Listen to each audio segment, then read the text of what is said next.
Bueno, recordamos que estamos viendo un poco, es una herramienta muy como el Scopus, que es una base de datos de revistas científicas y congresos.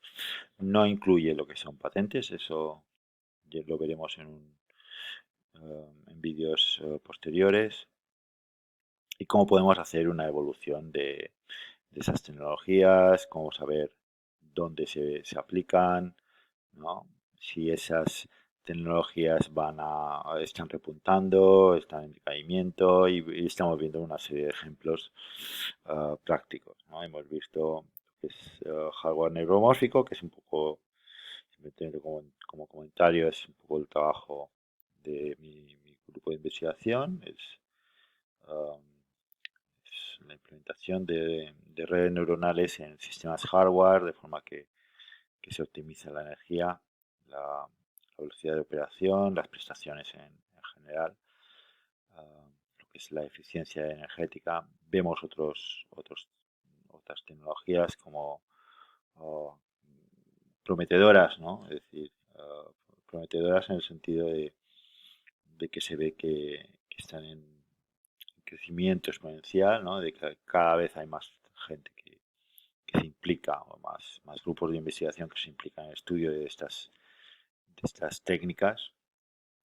El estudio que estamos haciendo así a grosso modo a técnicas muy genéricas como puede ser memristores, uh, también se puede aplicar a subtécnicas, es decir, dentro de memristores pues habrá unos que se hacen con un material o con otro. Y entonces yo voy a poder particularizar por materiales esos memristores y saber cuáles son los que más se usan o los que menos. Es decir, esto es, digamos, el primer contacto con una metodología, ¿no? Que me da una idea de si esa metodología es relevante o no. En este caso, los memristores, ¿no? Pues observo que desde el 2007 al 2017, en 10 años, ha pasado de cero prácticamente a del orden de unos 500 y pico publicaciones anuales, ¿no? Por tanto, vale, muy relevante. Si me decanto por estudiar o por trabajar con memristores, luego puedo particularizar y buscar ya subcampos, ¿no? Y con memristores, ¿cuáles son los que trabajan? Pues con, no sé, con óxido de titanio, ¿no? O con cualquier material que se me ocurra, ¿no? Y puedo ver cuáles son los más usados, cuáles son los nuevos materiales que empiezan a estar en auge, porque a lo mejor pues me interesa trabajar con esos y no con otros, ¿eh? Por tanto, todo lo que estoy mostrando para un área tan genérica como es la de los memristores, bueno, porque hay muchas publicaciones anuales, pues también se pueden aplicar a subcampos, ¿no? Deep Learning. El Deep Learning, que es una de las tecnologías ¿no?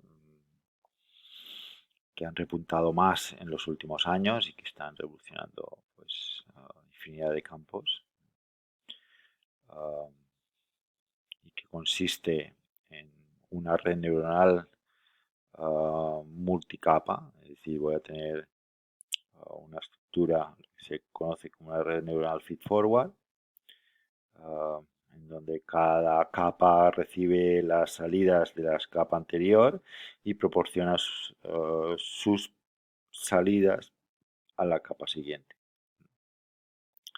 Entonces hay distintas técnicas en donde van pues, poniendo distintas capas, tanto de bloques neuronales como otros de reducción de información, tipo max pooling, es decir, es un poco más complicado que esto que se muestra, pero bueno, es simplemente un poco mencionar la idea. Como os comentábamos, para mostrar esta herramienta Scopus, pues hay que particularizar en las tecnologías y por tanto explicamos un poco en qué consisten esas tecnologías, así un poco por encima. Entonces, ¿qué ventajas tiene este tipo de técnicas de deep learning? Pues muchas. Aquí se muestra una. Yo quiero un reconocimiento facial, quiero reconocer alguna característica, ya sea la identidad de la persona, o ya sea si está feliz o está contenta. Puede variar cuál es la aplicación que yo quiera. Entonces se supone que yo aquí a la entrada le pongo una de estas imágenes y a la salida me dice si está feliz o está contenta o está triste. A cada capa voy a estar extrayendo lo que se llaman características, features, desde características muy de bajo nivel. Aquí tengo una esquina o una sombra determinada, ¿no? Um, o una redondez determinada. Y a medida que me voy a ir acercando al output layer, voy a tener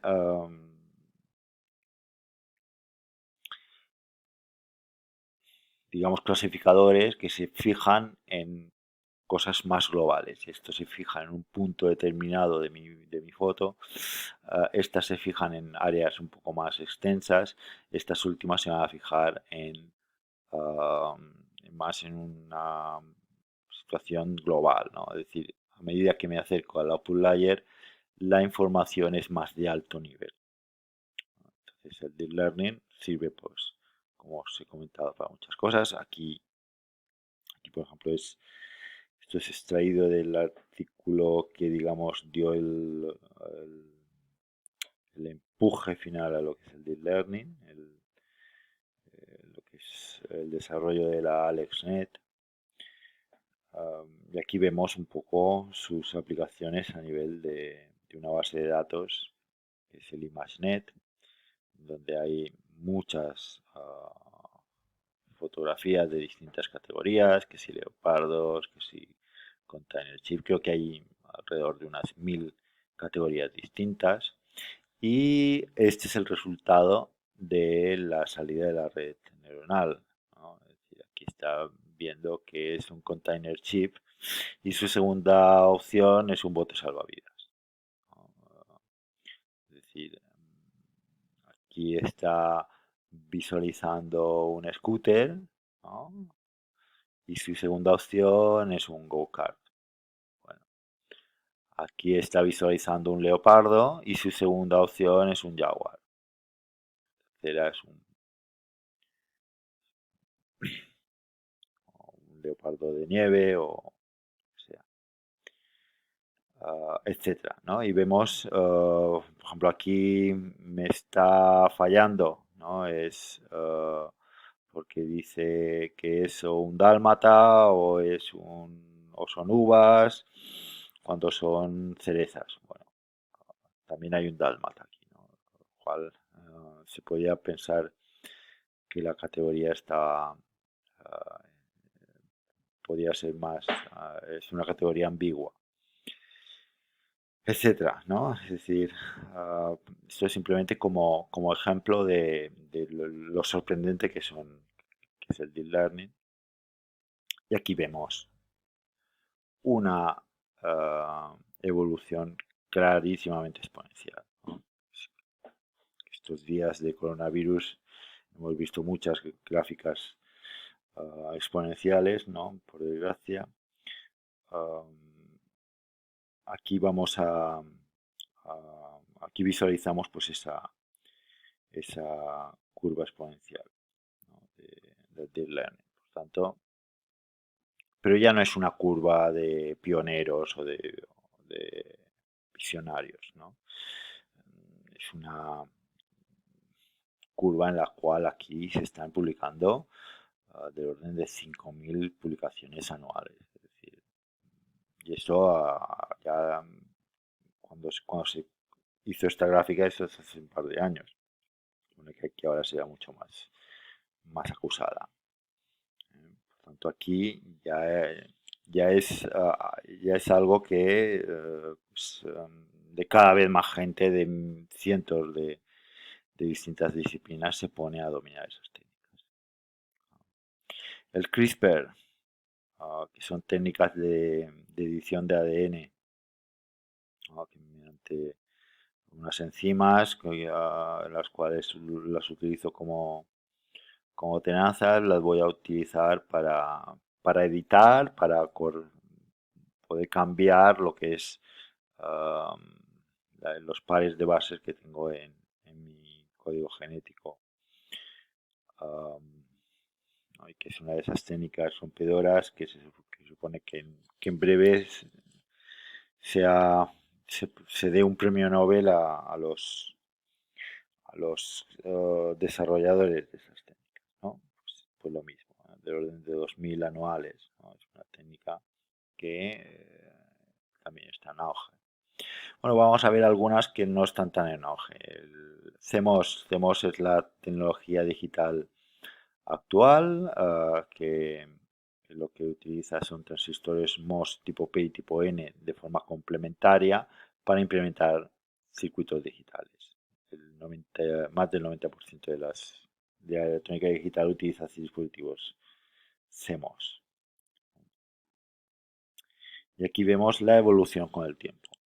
Si bien la explosión del CMOS fue en los años 80, uh, sigue siendo una tecnología en uso. No, digamos que el mercado está saturado.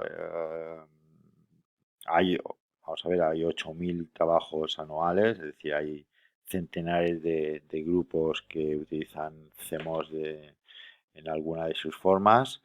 Pero bueno, en el momento en que el CMOS deje de utilizarse para utilizarse cualquier otra metodología, se supone que esto bajará. Como por ejemplo le pasó vamos a ver aquí lo que es el método IDDQ. El método IDDQ es una tecnología o una metodología de testear circuitos CMOS.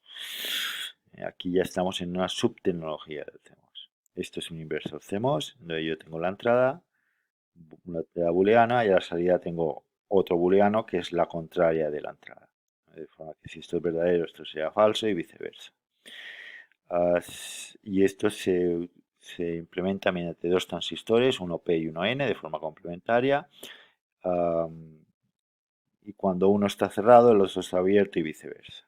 Esto sería un poco el esquema de un inversor CMOS. El problema de estos inversores o de estos transistores es que yo puedo tener un corte o un short, un defecto en uno de estos transistores, de forma que no se va a poder, no va a poder conmutar y por tanto su funcionalidad, pues a lo mejor, dependiendo del grado del defecto, puede seguir siendo funcional, pero voy a ver un incremento sustantivo de lo que es la corriente del sistema. Entonces, si en el estado normal, cuando no hay transición, no tengo corriente, en el estado efectivo, cuando hay un defecto, sí que se ve una corriente. Entonces, el método IDQ intenta detectar una puerta lógica defectiva con algún defecto, visualizando esa corriente quiescente. Eso se llama test IDQ.